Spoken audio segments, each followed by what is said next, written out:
சொர்க்கம் எதற்கு மனிதனுக்கு வழங்கப்படுது இந்த உலக வாழ்க்கையில்? பொறுமைக்காக. நரகம் எதற்கு வழங்கப்படுதுன்னா தவிர்க்கிறதுக்காக. இந்த உலகத்தில் ஒன்றை தவிர்ப்பதற்கு நரகத்தை யோசிக்கணும், ஒன்றில் பொறுப்பதற்கு என்ன சொர்க்கத்தை யோசிக்கணும். இதுதான் என்ன அதாவது சொல்லப்படக்கூடிய விஷயம். மேலே நான் சொல்றேன் பெருவாரியாக. அப்போ முதல் அடிப்படையே என்ன விளங்கணும்னா வலா ஹத்தர அலா கல்பி பஸ். சொர்க்க இன்பத்தை முதலாவது சொல்ற நேரத்தில் இதைத்தான் சொல்லணும். விளங்கிட்டா? அங்கே வந்து பறவைகளுடைய உணவு கிடைக்கும், விளங்கிட்டா? அதே போல அந்த மாளிகைகள் கிடைக்கும், வசதிகள் கிடைக்கும், ஆறுகள் ஓடிக்கொண்டிருக்கும், ஹூரல் இன் பெண்கள் அதாவது கற்போடு வாழ்ந்த ஆண்களுக்கு முடித்து வைக்கப்படுவார்கள் என்ற இன்பங்கள் எல்லாம் தாண்டி முதல் விஷயம் இதெல்லாம் ஒரு பகுதி. மனுஷன் பொறுக்க மாட்டானே என்பதற்காக சொல்லப்பட்ட விஷயங்கள். மனிதன் என்ன செய்ய மாட்டான்? உலகத்துடைய உத்தூபிஹி முத்தஷாபிஹா, அவர்களுக்கு கொடுக்கப்படுகின்றவைகள் இந்த உலகத்தில் உள்ளது போன்றவைகளும் அங்கே என்ன செய்யும்? கொடுக்கப்படும். எதனால கொடுக்கப்படும் சொன்னா இவன் இந்த உலகத்தில் எதிர்பார்ப்பான் தானே, அதில் இழந்திருப்பானே, அவைகள் கொடுக்கப்படும் தான். அது அல்லாஹ் தஆலா குர்ஆன்ல சொல்றான். ஆனா ஃபர்ஸ்ட் என்ன தெரியுமா?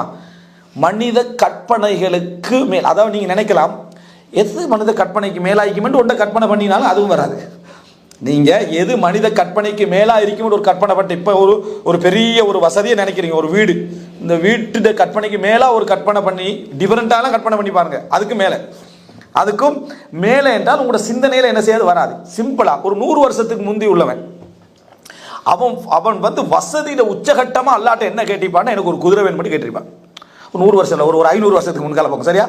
ஒரு வசதியில உச்சகட்டமா என்ன கேட்டிருப்பான்? எனக்கு ஒரு குதிரையை கேட்டிருப்பான். இப்ப நம்ம அதான் இப்ப கேட்டுக்கிறேன். என்ன நம்ம 100 வருஷத்துக்கு முந்தி 500 வருடத்துக்கு முன்ன ஆசையில தான் நம்ம இருந்திருக்கிறோம். யாரெல்லாம் எனக்கு ஒரு குதிரை என்ன செய்யுது? இந்த குறைய ஒரு உதாரணம் 2000 ரியால் ஒரு சிலரி எடுத்துட்டார். அவர் மேக்சிமம் அல்லாட்ட எவ்வளவு கேட்பாரு? ஒரு 5000 ரியால் யாரா தந்தா போதும், அதோட சபராய்ந்துக்குள்ள எனக்கு பெரிய வாழ்க்கையெல்லாம் என்ன தேவையில்லைன்னு 5000 வரும் வரைக்கும் கேட்பான். சரியா? இது மனிதனோட இயல்பு மாறுதான். எங்கட சொர்க்கத்தை பற்றிய கற்பனை எங்கள்கிட்ட இருந்துட்டு ஒரு 500 வருஷத்துக்கு முன்ன குதிரை ஆசைப்பட்ட மாதிரி நம்மளும் இன்னும் பல ஆயிரம் வருடங்களுக்கு புற வரக்கூடிய சொர்க்கத்துக்கு இந்த உள்ள ஆசையை நம்ம என்ன செய்யறோம்? வைத்துக் கொண்டிருக்கிறோம். அவன் கற்பனை பண்ணாத உலகத்துல நம்ம இருந்து கொண்டிருக்கிறோம்.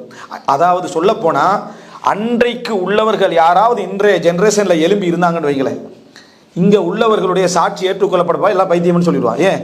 போன்ல ஹலோடு பேசிட்டு இரும்ப வச்சு உமாவோட பேசுறேன்றா, தங்கச்சியோட பேசுறேன்னா, தம்ம திடீர்னு அவனை கொண்டு வந்து இங்க வச்சா எல்லாருக்கும் என்ன சிந்தனை போச்சுன்னா அவன் சொல்லுவான். அவனுக்கு இதை கற்பனை கூட பண்ணல, அவனால இதை நினைச்சு கூட பார்க்கல. இவ்வளவு நான் நினைச்சு பார்க்கணும். வானத்துல இருக்கிறேன்றா, வணங்கிட்டா இந்த சந்திரன்ல இருக்கிறேன்டா, முழு உலகமும் போறேன்னு சொல்றதை கற்பனை பண்ணி பார்க்கலாமா? ஏலாது. அப்ப நம்ம சொர்க்கத்தை எப்படி கற்பனை பண்றது? அவனுக்கு இந்த 500 வருஷத்துக்கு முந்தி இந்த நூற்றாண்டு அவனுக்கு கற்பனை கூட பண்ண முடியாம இருக்குது. அப்படி இருக்கக்கூடிய ஒரு மனிதன் எப்படி சொர்க்கத்தை கற்பனை பண்ண முடியும்? அப்ப சுப்ஹானல்லாஹ், முதலாவது மனசுல பதிய வைங்க, சொர்க்கத்துல எனக்கு இந்த உலகத்துல இழந்த கஷ்டங்களை எனக்கு அந்த இன்பங்களை திருப்பித்தான், என் சோதனைகள் மூலம் நான் பொறுத்தவைகளை திருப்பித்தான், எனக்கு நிம்மதியான வாழ், அது ஓகே. இதை தாண்டி அல்லாட்ட ஒன்று கேட்கறதுக்கு முன்னால படைச்சவன் செஞ்ச ஏற்பாடு சொர்க்கம். வலா ஹதர அலா கல்வி பஷர், எந்த மனிதனுடைய உள்ளத்திலும் கற்பனைக்கு எட்டாத ரசூலாம் உதாரணங்கள் சொல்றாங்க. உலகத்தை சொல்லிட்டு வலா ஹதர அலா கல்வி பஷர், எந்த மனிதனுடைய அதாவது நல்லா புரிஞ்சுக்கணும், உங்களோட உள்ளத்துல இல்லை, நேற்று உள்ளவண்ட உள்ளத்துல இல்லை, நாளை உள்ளவண்ட உள்ளத்துல இல்லை, ரசூல்லாங்கட உள்ளத்திலையும் இல்லை, மனித சமுதாயத்தில் உள்ள எவருடைய உள்ளத்துல அப்படி ஒரு சிந்தனை வரையலான்றான். அந்த சொர்க்கத்துடைய இன்பம் இதுதான் உச்சகட்ட இடம். இந்த உச்சகட்ட இடத்தை சொன்ன பிறகும் இவனால முடியல, இவனுக்கு இந்த கற்பனை பண்ணாம இருக்கலாம் தானே, அந்த ஒரு நிலைமையை நம்ம என்ன செய்யறோம் பார்க்கிறோம். எனவே முதல் அம்சம் சொர்க்கத்தை பற்றி பொதுவான அடிப்படைகளை விளங்குறது மிக முக்கியம். அதுல இதான் ஃபர்ஸ்ட். நிறைய பேர் இந்த கேள்வி, இப்ப பறவை நம்ம நினைக்கிற அந்த பறவை சமைத்த நிலையை நமக்கு முன்னால வரும்னு சொர்க்கத்தை சொல்லப்படுது.